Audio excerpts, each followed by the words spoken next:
ഒരു ചെറിയ പൊടിക്കൈ പറഞ്ഞു തരും. നമുക്ക് ആരെങ്കിലും എന്തെങ്കിലും പറയണമെന്ന് തോന്നിയാൽ നമ്മൾ എന്താ ചെയ്യേണ്ടതെന്നറിയോ? ചിലർക്ക് അങ്ങനെ ഉണ്ടല്ലോ, JCBയുടെ പല്ലുകൊണ്ട് ഈ മാന്തി കൊടുത്താൽ നാക്കിന്റെ കടി മാറൂല. ആരെങ്കിലും എന്തെങ്കിലും പറഞ്ഞുകൊണ്ടിരിക്കണം, എന്തെങ്കിലുമൊക്കെ പറഞ്ഞുകൊണ്ടിരിക്കണം.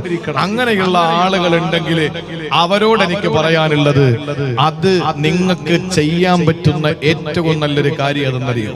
ഒരിക്കൽ ഒരു മഹാൻ തന്റെ ജനങ്ങളോട് പറഞ്ഞു, ഞാൻ ആരെങ്കിലും എന്തെങ്കിലും പറയണമെന്ന് ആഗ്രഹിച്ചാൽ ഞാൻ ഉടൻ എന്റെ വാപ്പയെയും എന്റെ ഉമ്മയെയും പറ്റി ജനങ്ങളുടെ മുമ്പ് ചെന്ന് ഞാൻ പറയും.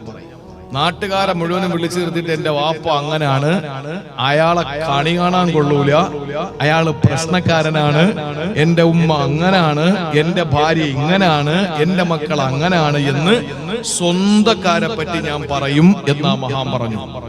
അപ്പൊ കൂടെ നിന്നവര് ചോദിച്ചു, അവരെന്ത് തെറ്റ് ചെയ്തിട്ടാ? അപ്പൊ എന്താ ഈ മഹാൻ പറഞ്ഞെന്നറിയോ?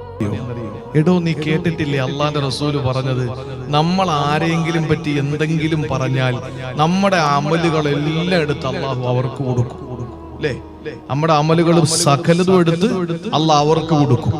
എന്നിട്ട് തീർന്നു, നമ്മുടെ അമലുകൾ തീർന്നു എന്ന പറഞ്ഞത് ഇനിയും ബാക്കി കിടക്കുകയാണ്. നീ എന്താ ചെയ്യാ?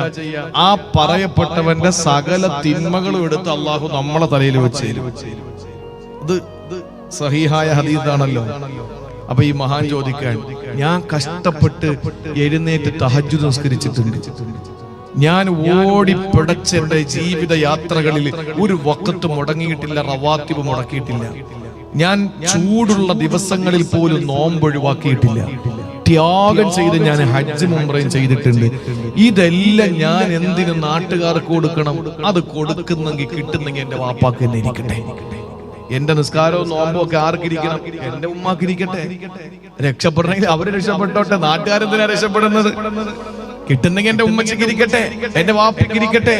ആ ഒരു മനോഭാവം ഉള്ളത് കൊണ്ട് ഞാൻ പറയണമെന്ന് എനിക്ക് മനസ്സ്, ആരെങ്കിലും പറ്റി എന്തെങ്കിലും പറയണമെന്ന് എനിക്കൊരു മോഹം തോന്നിയാൽ ഞാൻ വാപ്പായെ പറ്റി എല്ലാവരോടും പറഞ്ഞു നടക്കും. അതാണ് ഇതിനൊരു പരിഹാര മാർഗം. നമ്മള് ഒരാളെ പറ്റി ഒന്നും പറയണ്ട.